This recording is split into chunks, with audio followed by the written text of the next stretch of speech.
Hey friends. So it's been a while. We realized that. We took a little time out. We had the circumstance of Brad's dad actually passing away unexpectedly. There was no diagnosis or anything. So uh, we have had some time to process, to grieve, to take care of, all of that. And so thank you for your patience and understanding. Yeah, it's been a lot to deal with and think about and contemplate, and we've learned some things over the last month or so that we just wanted to share.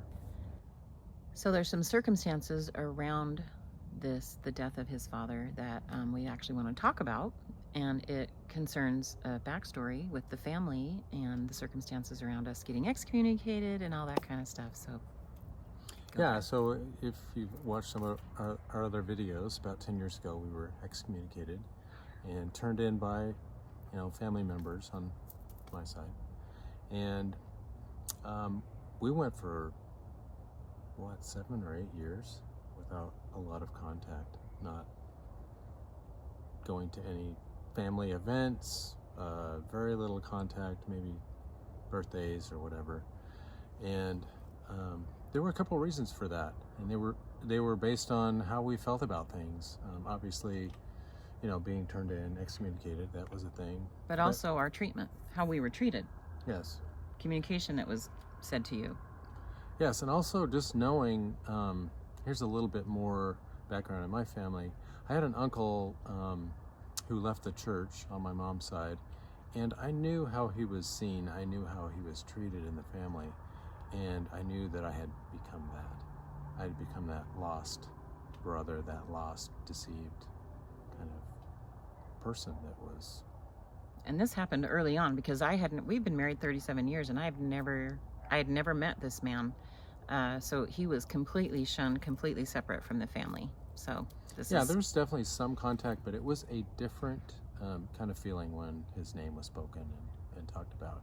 And so I knew that I had become that. So yeah, that's a family pattern in your family, sadly. So with the passing of my dad, it obviously created this opportunity to get together with everyone. And I think we've done a lot of healing over the past 10 years, and I felt like we were really ready to re-engage in our own authentic way. And as we did that, my dad got sick and passed within like 5 days.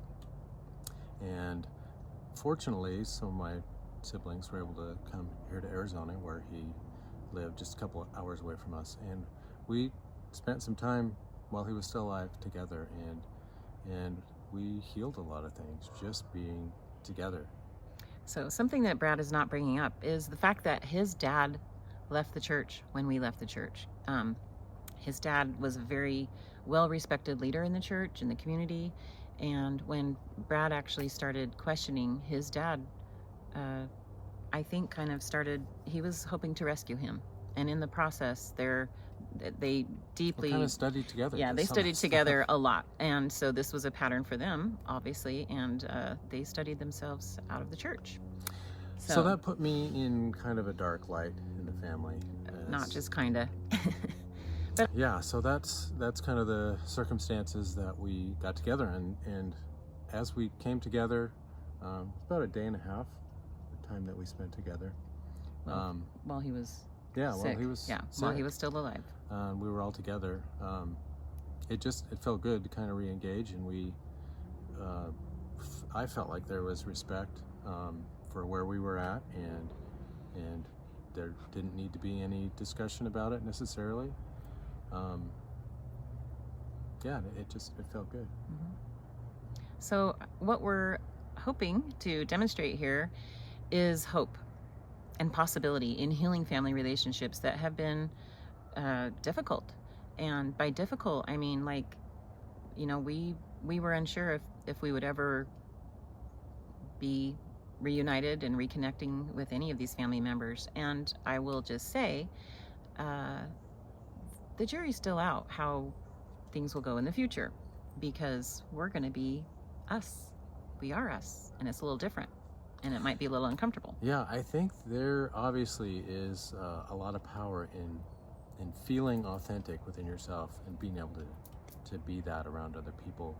A lot of times we feel like we have to pretend or have some pretense just to please other people, or to, help them think we're thinking a certain way when really we aren't, so that we can maintain a certain level of relationship. And that can be hard on you as and us, as we all know. Yeah. So another thing that's super important for you to understand is we are a decade out of the church. We have done a lot of work. We have, from therapy to mindfulness practices, a lot of spending time in nature, a lot of introspection, all that kind of stuff. Reading. Communication, yes. Podcasts, reading, all the things. So the point is, it wouldn't have been possible, I don't think, to have this event happen any sooner for us, and to be ready, to be our authentic selves, and to come together and start to communicate with other family members that we've been estranged from. And a big part of, something that's really important to both of us is authenticity, and the ability to be ourselves, and to completely, fully, the permission to be ourselves. And we didn't feel that we could do that with our family members Previously. Yeah. But this event kind of put us together, and we found ourselves being able to be very authentic, and I feel like it was accepted well. Yeah. By my family. And it's something that we want to show them. We're going to show up as ourselves, and then you get to choose, family members, if you're going to accept us as we are, because we're now sovereign. We make decisions. We have changed. Our lives are not church-centric. And so with that, come as you are. We're going to come as we are and see what happens. And I'd love for you to share. Yeah, I think one of the things, and this seems kind of silly or small, but it was kind of a big thing for me. As we ended our time together while my dad was there, we decided to go out to dinner as a family, and then we were going to take off and come back home. And as I do now, I drink a beer with my dinner as I enjoy it. And there's that thought, well, should I, shouldn't I? And I was like, well, of course I'm going to. That's just who I am. It's what you do. So I sat down and ordered a beer, and I didn't even look around to see what any reaction was, because that doesn't matter. I drink beer and I enjoy it.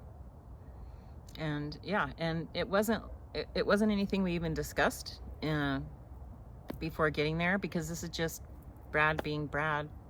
It wasn't any different for me, but I can remember thinking, oh, wow.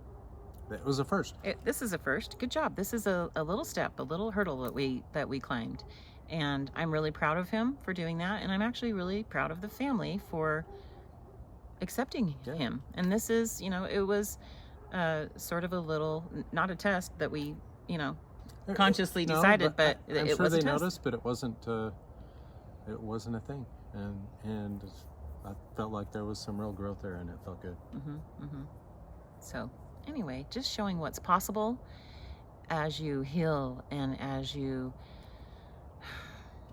have circumstances. There's going to be weddings, there's going to be funerals, there's going to be babies born, and you get to decide if it's safe for you to re-engage with your family, if there's enough benefit there for connection and love and support. Yes, family is everything, but if family is not loving, and if they're judging you, and if it's more miserable to be with family, then that's not an ideal situation, and that's not something that I would enjoy doing. And so take your time through the process. Maybe now when your family or your parents come over, you're hiding that coffee maker, or you're stashing that alcohol, or whatever it is. But you can take steps. Yeah, in time, take little steps. In time, hopefully you can just be yourself, show up authentically as yourself, and be accepted. Those are rules of engagement for us and our family members. It hasn't always been that way. No, it hasn't always been that way. We've grown into this place. Yes. And it feels really good. It feels really freeing to be ourselves, to show up as ourselves, and be accepted and loved by our family.